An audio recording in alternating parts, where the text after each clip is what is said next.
Ladies and gentlemen, welcome back to another edition of Review of Honor, where we cover everything that happens in a Ring of Honor ring. Excuse me, I'm just getting ahead of myself. But this is Review of Honor. We cover everything that happens in Ring of Honor, and I'm stumbling over words because this was an action-packed episode.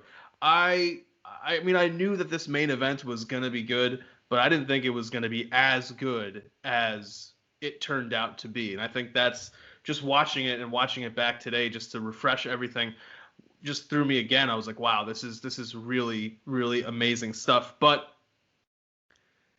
I can't cover any of that without my tag team partner, guys. We got it. We got to tag him in. It is the three-time baby making champ, Ness. Sir, how are you doing tonight? I'm doing great, mighty fine. Definitely ready to record this review, man. This was another definitely, just like you said, an action-packed episode of Ring of Honor, and from top to bottom, everybody delivered on this episode.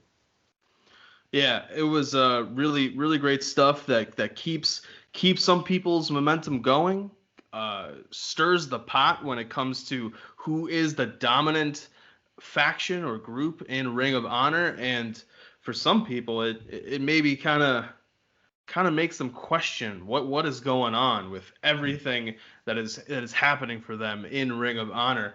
But one thing that we can't question is that we know you guys are going to drop a like, comment, share, and subscribe. We appreciate everything that you guys do when it comes to being part of the True Heel family. We are at 966 subscribers. The march to 1,000 continues, and we can only keep growing if you guys keep sharing us with your friends and family, as we know that you do. So thank you again for all of that. But guys, let's jump straight into it.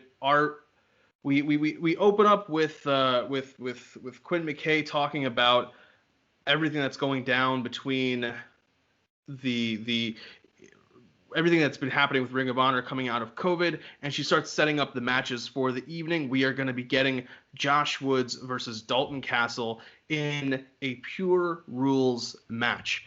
And that alone is just interesting in and of itself. We saw Dalton Castle in the tournament, did not advance. He lost against Jay Lethal in that first round. He's kind of been floundering.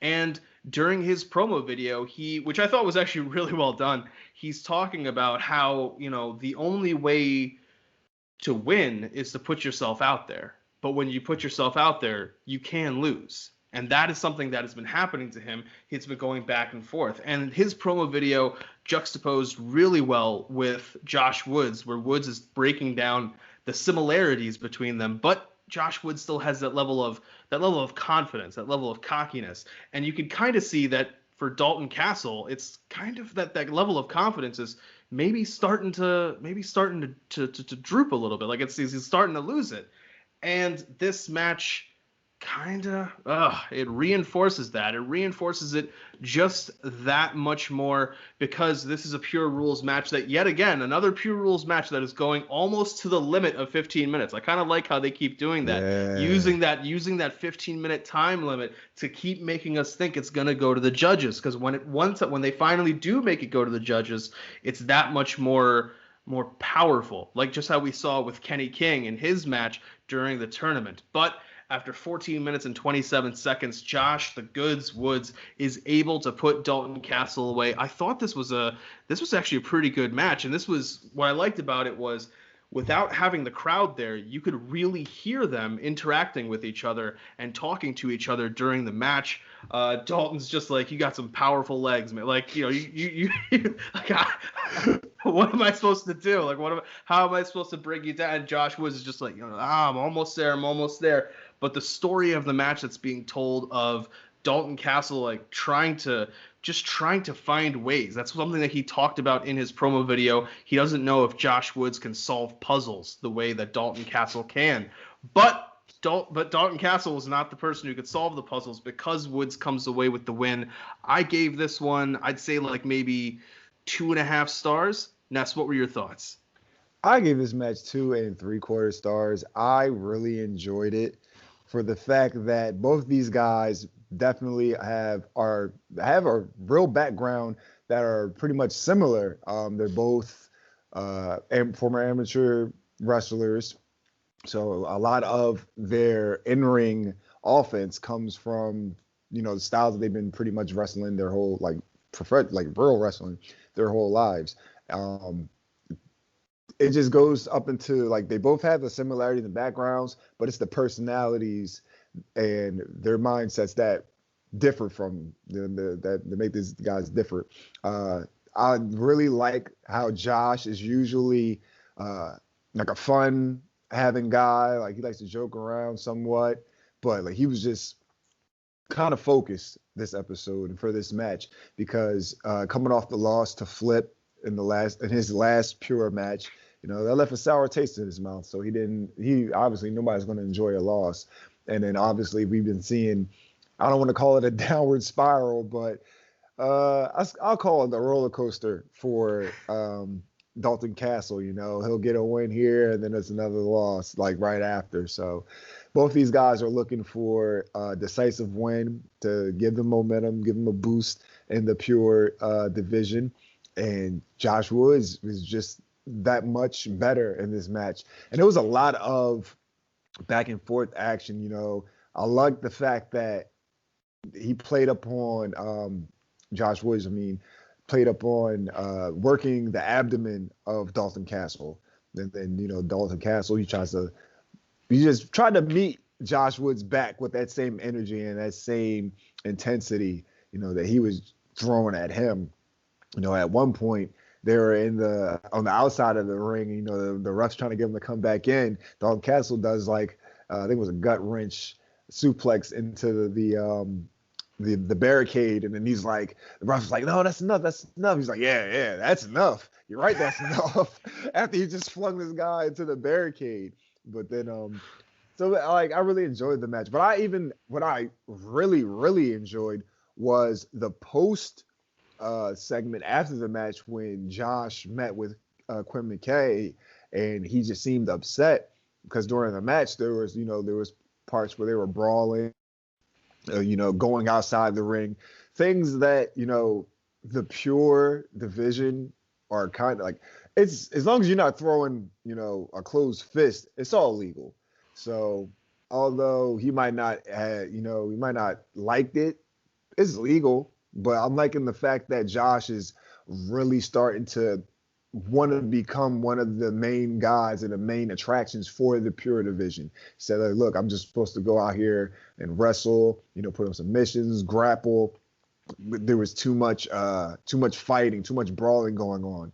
So it's kind of in an ironic way that the Foundation's mindset is really starting to adhere to him. He's just like, look, this is a pure match. I got to wrestle the pure style, none of the other stuff. Again, nothing out of anything being illegal happened during the match, but it was just the way that I guess things went that he didn't enjoy. Again, he got the win, so like that's always great. But I like the fact that he took the time to reevaluate himself and was just like, look, I got the job done, but I could have did better, or I'm going to do better the next time. But 2 3/4 stars. I really enjoyed this match, and I'm really starting to enjoy, even though I have been enjoying it since he's been in it. But Josh Woods, outside of the Foundation guys, he's one of my favorites in the pure division because he's definitely showing up every time that even in losses, he definitely shows up, win or lose. So I'm definitely enjoying his run, see where this win takes him. Yeah, I want to see going forward how they move him within the pure title rankings, whether he's going to have to, maybe try to get some wins over Rhett and Tracy before he can get to Gresham. That'll be something to pay attention to. But Josh Woods has now pinned 2 former world champions. But speaking of guys who a guy who may not always get the job done the way they like it, well, we're gonna shift completely and say we're gonna talk about some people who they don't care whether or not other people think they did the job the way they think they should. These are of course, we're talking about Shane Taylor Promotions. And they're like, every time I hear it, I just stop and I go, man, does Shane Taylor Promotions have like the top 5 hardest theme song in wrestling? Yeah. Because that song, like, just every time, it's just, I don't trust the way you like. I'm like, Yeah. this is, and it's exactly the truth. They don't dress Yeah. the way you like. They don't fight the way you like. They do what they want to do. And tonight they are in the main event up against the Foundation. Now, last week when we found out that this match was happening, I felt as though there wasn't a lot of backstory to it. I felt as though there wasn't really. It was just like, okay, it's a 6-man tag. It's something for Foundation to do. It's something for Shane Taylor Promotions to do. But at the drop of a hat, they managed to put an interesting story behind this by saying that Ring of Honor wanted to strip the 6-man titles from Mexa Squad, Bandito, Flamita, and Rey Horus, because Bandito and Flamita could not defend because of COVID at Final Battle, and award the titles to Shane Taylor Promotions. And Shane Taylor Promotions, Shane Taylor speaking for the group, said, no, we are not going to do that, because when we win titles, we want to earn it. We want to prove that we are the best in the ring at that point in time. And you can't hate that. You can't hate that at all. And so to prove that they are getting a 6-man tag match against the Foundation. And the Foundation in their video are saying, that's very honorable. Like, we're trying to bring honor back to Ring of Honor, and you guys are showing that there is honor to be found. And these guys have an incredible match. The code of honor is adhered to both in the beginning and at the end of the match after the bell has rung for the second time. And when the bell is rung for a second time in 12 minutes, putting on a hell of a show in 12 minutes, Shane Taylor Promotions gets the upset win. I think it's an upset win over the Foundation, just because of the amount of gold and prestige that is behind the Foundation. To me, it's an upset. And maybe to some of our viewers watching, and if you are part of the Ring of Honor Facebook group, it was not an upset. It was a foregone conclusion. But these guys brought a level of physicality and power to the match that was incredible to me.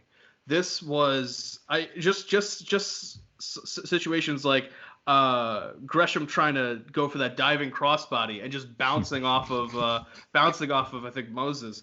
That was just the way they moved in the ring. Just starting off with Jay Lethal and Lethal getting thrown around the ring, and Lethal was like, "Oh, okay, all right, so that's what we're doing," and showing that the Foundation, who in a way the story behind the Foundation, or what makes them an interesting group, is not necessarily their in-ring acumen.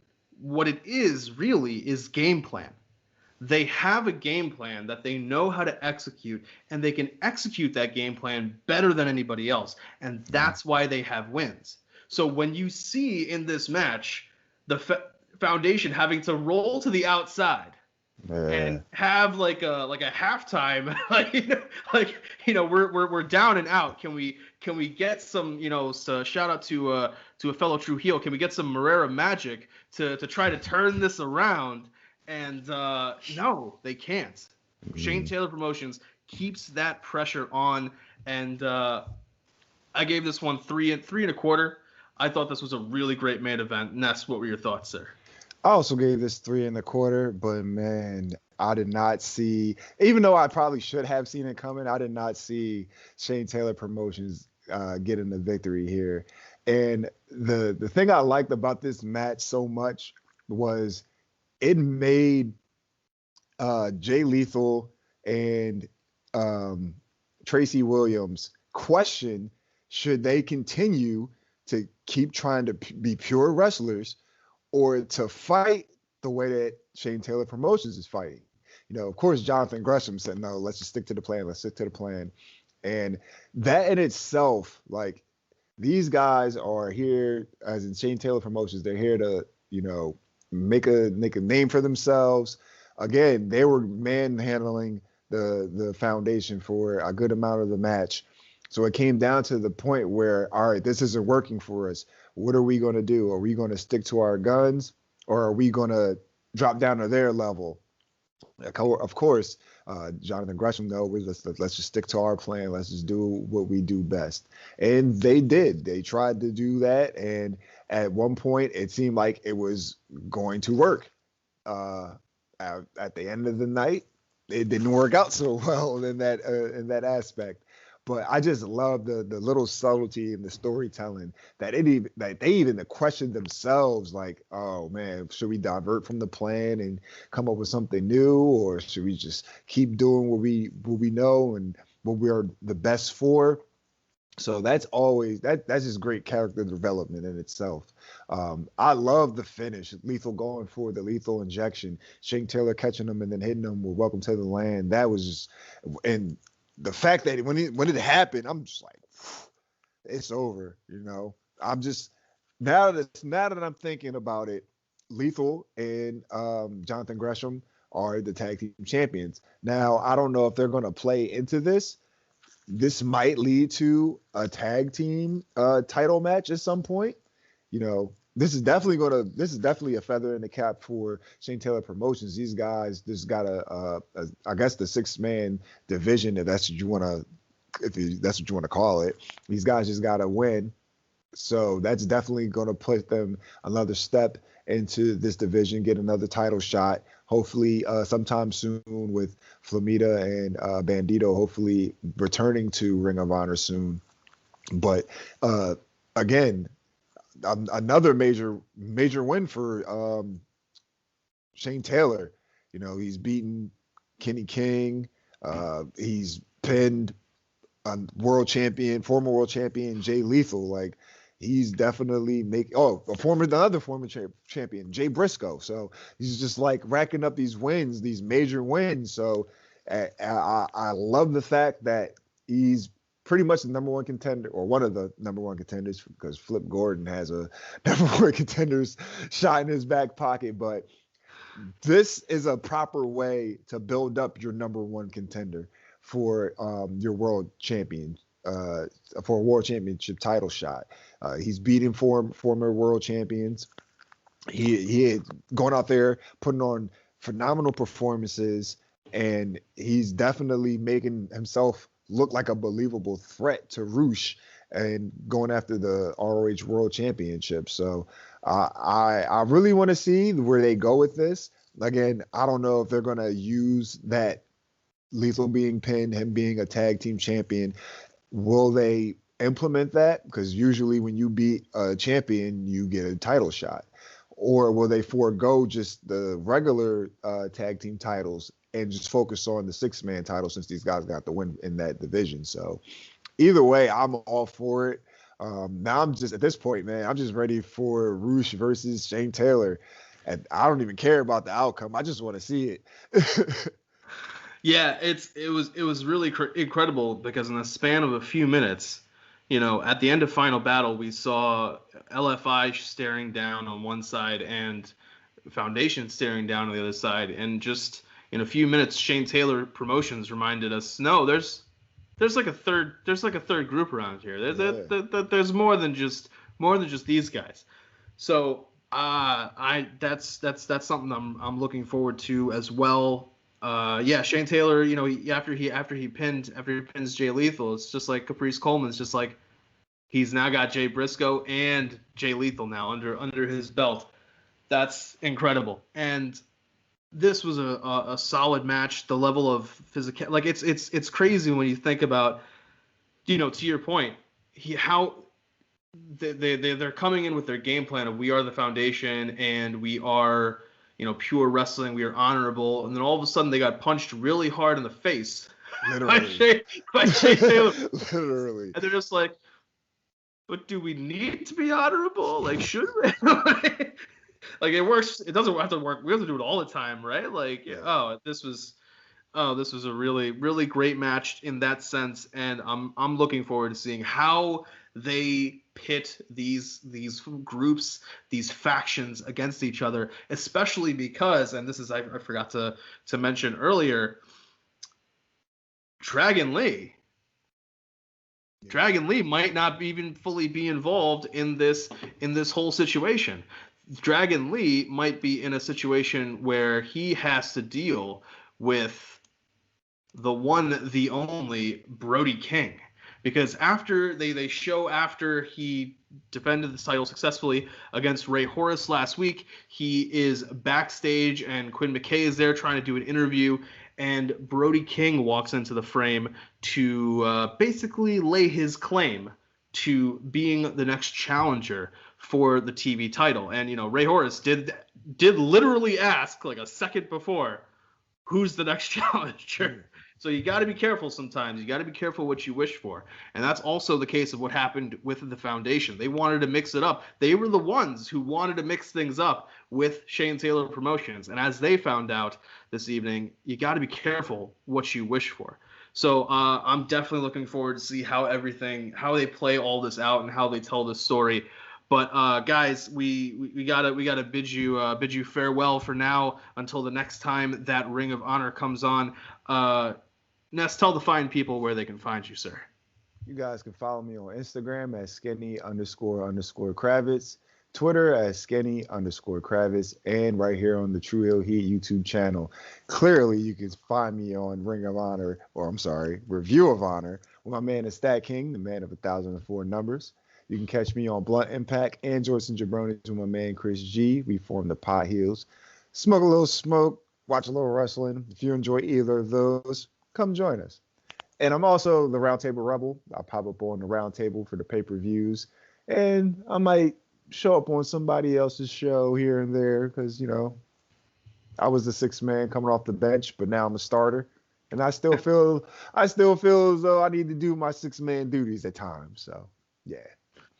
Yeah, guys, and you can find me on Facebook, get in the True Heels group, and as always, catch me on Dark Power, where we cover AEW Dark and MLW Fusion. We saw TJP on this past episode of MLW Fusion. Who knows if maybe we can get some kind of crossover between Ring of Honor and MLW. They've, you never know. Like there's this things are just becoming more and more interesting these days. With you have Impact champions showing up on one place. You got AEW people becoming number one contenders for Impact tag titles. Just the gates are open. So imagine what would happen if we could get maybe before we get Dragon Lee versus Brody King, we get Dragon Lee in a champion versus champion match against the middleweight MLW champion Lio Rush. That would be some crazy stuff.